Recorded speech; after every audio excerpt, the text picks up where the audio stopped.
Foil പ്രിന്റിലുള്ള running fabric. കുറച്ച് വലിയ designs ആണ്, അതിങ്ങനെ ഒരു ബുട്ട പാറ്റേണിലേക്ക് പോകുന്നു. അത് കഴിഞ്ഞിട്ട് നമുക്ക് ഇതിന്റെ പ്രൈസ് വന്നിരിക്കുന്നത് 125 രൂപ 1 മീറ്ററിന്. നമ്മൾ എപ്പോഴും കൊണ്ടുവരുന്ന 60s by 60s ആയിട്ടുള്ള സോഫ്റ്റ് കോട്ടൺ ഫാബ്രിക് ആണ് കേട്ടോ. പേസ്റ്റൽ ടോൺസ് ആണ്. ഫസ്റ്റ് വൺ കാണുന്നത് ഒരു ലാവൻഡർ കളറിലേക്ക് മിക്സ് ആൻഡ് മാച്ച് ആയിട്ട് ചെയ്യാം. ഞാൻ ആദ്യം പറഞ്ഞല്ലോ കുറച്ച് വലിപ്പമുള്ള പ്രിന്റ് ആണെന്ന്. അപ്പൊ ആ ഒരു പ്രിന്റ് ഇങ്ങനെയാണ് വരുന്നത്. ഇതിനകത്ത് ഈ ഒരു ഫ്ലോറൽസിനെ ഒന്ന് ഹൈലൈറ്റ് ചെയ്യാനായിട്ട് ഗോൾഡ് കളറിലുള്ള ഫോയിൽസ് യൂസ് ചെയ്തിട്ടുണ്ട് കേട്ടോ. അങ്ങനെ വാഷ് ചെയ്യുമ്പോൾ പോകുന്ന ഫോയിൽസ് ഒന്നും അല്ല, നല്ല ഫാബ്രിക് തന്നെയാണ്. സോഫ്റ്റ് ആയിട്ടുള്ള 60s by 60s ആയിട്ടുള്ള ക്യാമ്പ്രിക് കോട്ടൺ ആണ്. ഇനി ഇതിന് മാച്ച് ചെയ്യാവുന്ന ഡിസൈൻ നമുക്ക് ഡിസൈനർ കുർത്തിയായിട്ട് ചെയ്യണമെന്നുണ്ടെങ്കിൽ ഈ രണ്ട് ഡിസൈനും വെച്ചിട്ട് ചെയ്യാവുന്നതാണ്. അതല്ലെങ്കിൽ ഇത് വെച്ചിട്ട് ടോപ്പും, ആദ്യം കണ്ടത് ടോപ്പും ഇത് ബോട്ടത്തിനുമായിട്ടും യൂസ് ചെയ്യാവുന്നതാണ് കേട്ടോ. അത് വരുമ്പോൾ ഒരു ജാലി പാറ്റേണിലേക്ക് പോകുന്നു.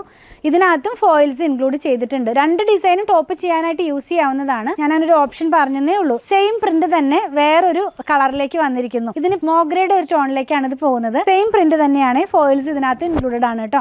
നമുക്ക് ഇങ്ങനെ ഒരു ഇത് വെച്ചിട്ട് കുർത്തി ചെയ്ത് കഴിഞ്ഞാൽ, അതായത് ഇപ്പോൾ ഒരു സെന്ററിലൊക്കെ ആയിട്ടൊരു ചെറിയ പ്ലീറ്റ്സ് ഒക്കെ കൊടുത്ത് കോളർ പാറ്റേണിലുള്ള നെക്കൊക്കെ കൊടുത്ത് ചെയ്ത് കഴിഞ്ഞാൽ അടിപൊളിയായിട്ടുള്ള കുർത്തിയായിട്ട് വെയർ ചെയ്യാവുന്നതാണ്. അതേ ആ ഒരു ജാലി പാറ്റേൺ തന്നെ ഇതിനകത്തും ഈ ഒരു കളറിലും വന്നിട്ടുണ്ട്. വെയർ ചെയ്യുമ്പോൾ ഈ ഒരു സ്റ്റൈലിലേക്ക് വരും. 44 ഇഞ്ച് വിട്ടിലുള്ള ഫാബ്രിക് ആണ്. 125 റുപ്പീസ് ആണ് 1 മീറ്ററിന് പ്രൈസ് വന്നിരിക്കുന്നത്. പർച്ചേസ് ചെയ്യാനായിട്ട് ഇതിൽ കൊടുത്തിട്ട് നമ്പറുമായി കോൺടാക്ട് ചെയ്താൽ മതി.